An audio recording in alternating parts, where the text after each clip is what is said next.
அஸ்ஸலாமு அலைக்கும் வரஹ்மத்துல்லாஹி வபரகாத்துஹு. சஹீஹ் புகாரி 5 அத்தியாயம் 1 இறைச்செய்தியின் ஆரம்பம் தொடர்ச்சி.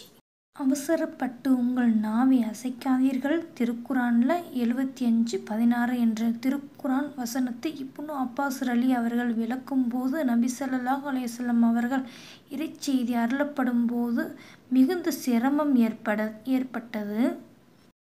இது அவர்களின் உதடுகளை அவர்கள் அசைப்பதன் மூலம் புலனாயிற்று. வஹீ இறைச்செய்தியின் மனனம் செய்யப்பட்ட அவசரப்பட்டு உங்களுடைய நாவை அசைக்காதீர்கள்.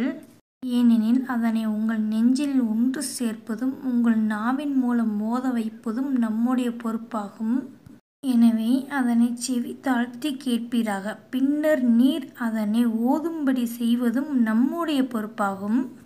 இது திருக்குரான் 75:16, 19 என்ற வசனங்களை அப்போது அல்லாஹ் அருளினான் என்று கூறிவிட்டு, நபிகள் நாயகம் ஸல்லல்லாஹு அலைஹி வஸல்லம் அவர்கள் தங்கள் 2 உதடுகளை அசைத்தது போன்று அசைக்கிறேன் என்று சொல்லி தங்கள் 2 உதடுகளையும் இப்னு அப்பாஸ் ரலி அவர்கள் அசைத்து காட்டினார்கள்.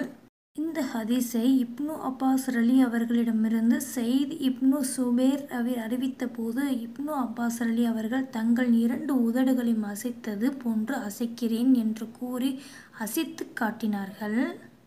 மேலும் இப்னு அப்பாஸ் தொடர்ந்து, அதன் பின்னர் நபிகள் நாயகம் ஸல்லல்லாஹு அலைஹி வஸல்லம் அவர்களிடம் ஜிப்ரீல் அலை வரும்போதும் அவர்களை ஓதுவதை செவிதாழ்த்தி கேட்பதை வழக்கமாக்கினார்கள்.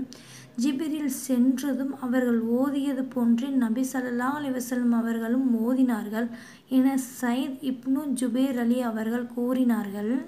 இன்ஷா அல்லாஹ் இன்று சொன்ன ஹதீஸ் உங்களுக்கு பிடிச்சிருந்துச்சுன்னா உங்கள் ஃப்ரெண்ட்ஸ் அண்ட் ஃபேமிலிக்கு ஷேர் பண்ணி விடுங்க. அஸ்ஸலாமு அலைக்கும் வரஹ்மத்துல்லாஹி வபரகாத்துஹு.